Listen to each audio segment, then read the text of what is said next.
اگر آپ ہمارے چینل پر پہلی مرتبہ آئے ہیں اور اگر آپ کو یہ لیکچر پسند آیا ہے تو ہمارے چینل کو لائک اور سبسکرائب ضرور کر دیں۔ بہت شکریہ۔ اس کا پہلا شعر ہے: عرض ناز شوخی دنداں برائے خندہ ہے، دعوی جمعیت احباب جائے خندہ ہے۔ عرض ناز ہم آپ کو پہلے بتا چکے ہیں، محبت کا اظہار کرنا، کسی سے اپنی لگاوٹ کا اظہار کرنا، اور شوخی کہتے ہیں بہت نمایاں ہونے کو، اور دنداں جو ہے وہ جمع ہے دند کی، دانتوں کے لیے استعمال کرتے ہیں، اس کو دانت کو کہتے ہیں، اور خندہ جو ہے وہ کہتے ہیں ہنسنے کو۔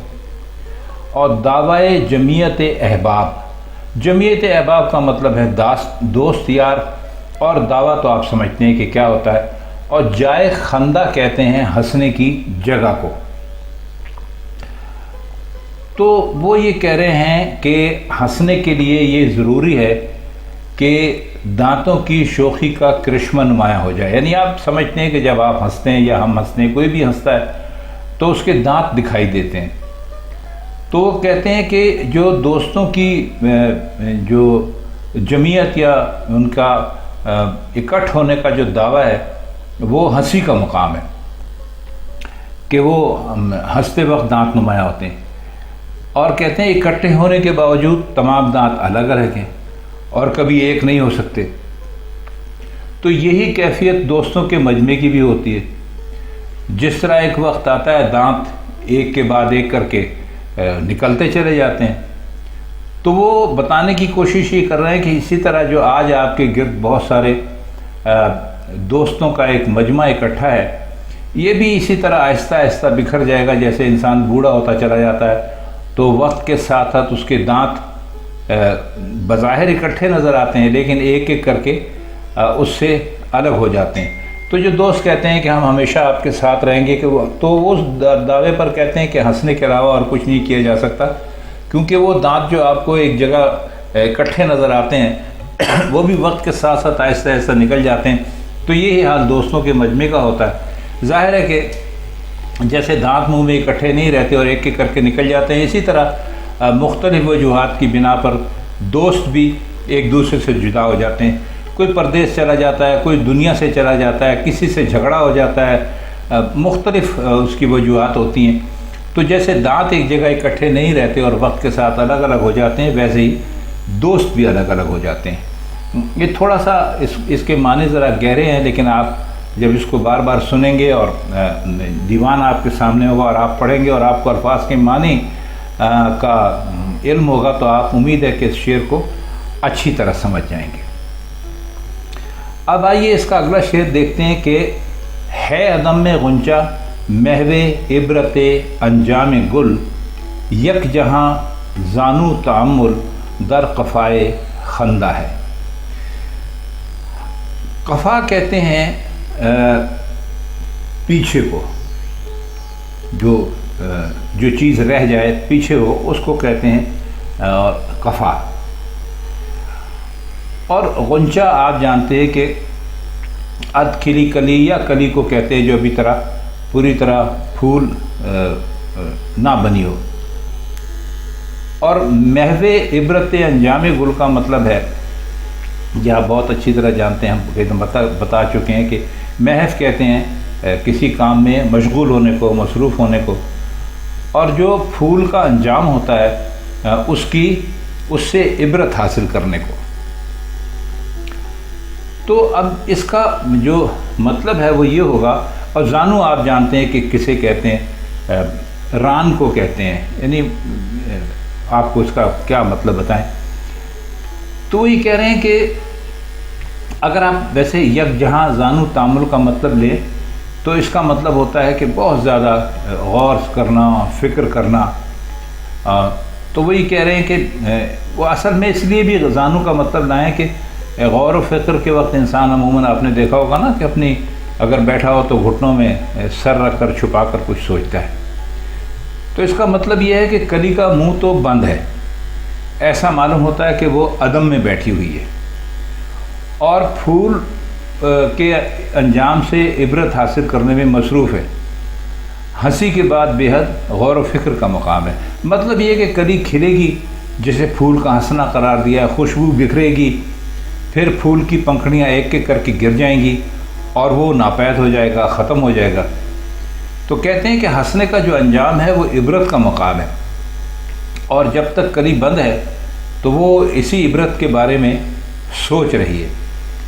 ابھی دیکھا نا آپ نے، ہم نے پڑھا تھا کہ ہے عدم میں غنچہ محو عبرت انجام گل، یعنی کلی یہ سوچ رہی ہے کہ میں پھولوں کا میں نے اب کیا دیکھا ہے، ان کا انجام یہی ہوتا ہے کہ وہ کھلتے ہیں اور ان کی پنکھڑیاں بہت خوشبو بکھیرتی ہیں، لوگ اس کو دیکھتے ہیں، خوش ہوتے ہیں، اور پھر پنکھڑیاں ایک ایک کر کے سوکھ جاتی ہیں، ختم ہو جاتی ہیں، اور پھول بھی ختم ہو جاتا ہے۔ تو کلی جو ہے وہ اصل میں اسی سوچ میں محو ہے۔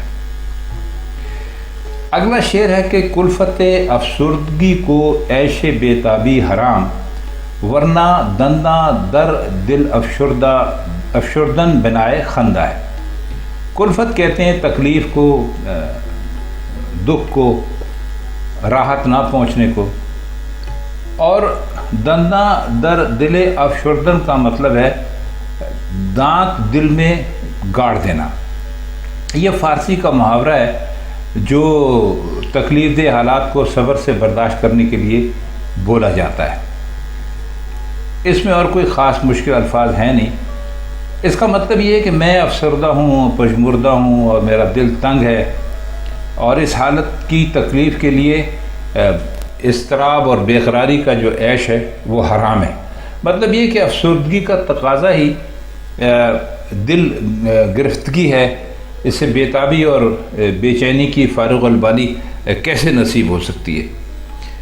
تو بے چینی اور بے تابی کی جو حرکت یا جنبش ہے، بے تابی اور بے چینی میں تو انسان ہلتا ہے، جلتا ہے، تڑپتا ہے، کروٹیں لیتا ہے۔ تو ظاہر ہے کہ افسردگی اور دل گرفتگی کے مقابلے میں جو بے تابی ہے وہ عیش کی حالت ہے۔ تو کہہ یہ رہیں کہ اس زندگی میں ہزاروں تکلیف دہ صورتیں پیش آتی ہیں، لیکن اس کے باوجود لوگ مسرت اور شادمانی میں بھی مصروف رہتے ہیں۔ تو اس لیے وہ ایسے محفلوں میں بھی شریک ہوتے ہیں جہاں پر ان کے لیے ہنسی کا، مذاق کا موقع پیدا ہوتا ہے، لیکن افسردگی کے لیے بے تابی کا عیش جو ہے وہ ممکن ہے نہیں۔ اب اس کا آخری شعر دیکھتے ہیں کہ سوزش باطن کے ہیں احباب منکر، ورنہ یہاں دل محیط گریا و لب آشنائے خندہ ہے۔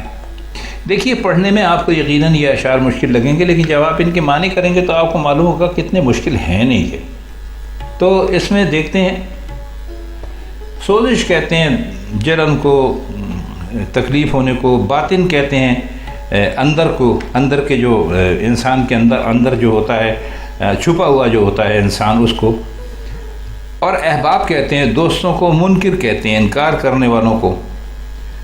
تو دل محیط گریا و لب آشنائے خندہ ہے۔ محیط کہتے ہیں احاطہ کرنے والے کو، جو چیز جس پر پھیلی ہوئی ہے اس کو کہتے ہیں۔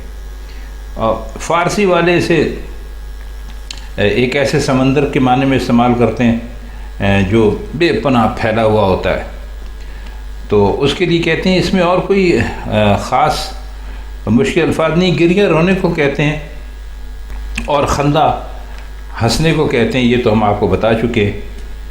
تو وہ کہہ یہ رہے ہیں کہ میرے دوست اور میرے جو ساتھی ہیں وہ جو انسان کے اندر ایک اتھل پتھل مچی ہوتی ہے اس کے قائل نہیں ہیں، ورنہ ان کو پتہ چل جائے کہ میرا دل جو ہے وہ گریے کا، یعنی رونے کا ایک بہت بڑا سمندر ہے، اور میرے جو ہونٹ ہیں وہ بڑی بے تکلفی سے خندہ زنی کر رہے ہیں۔ خندہ زنی کر رہے ہیں یعنی ہنس رہے ہیں، یعنی میرے اندرونی حالات ظاہر پر اثر انداز نہیں ہوتے، اور ظاہری آثار کو میرے اندرونی حالات کا نقشہ نہیں سمجھنا چاہیے۔ میں اندر ہی اندر جل رہا ہوں، لیکن کسی پر یہ راز ظاہر نہیں ہونے دیتا، کیونکہ برابر ہنستا رہتا ہوں اور دل کی کیفیت کسی پر نہیں کھولتا یا نہیں ظاہر ہونے دیتا۔ تو خواتین حضرات، یہ غزل تھی مرزا غالب کی آج کی، جو کل 4 اشعار پر مشتمل ہے۔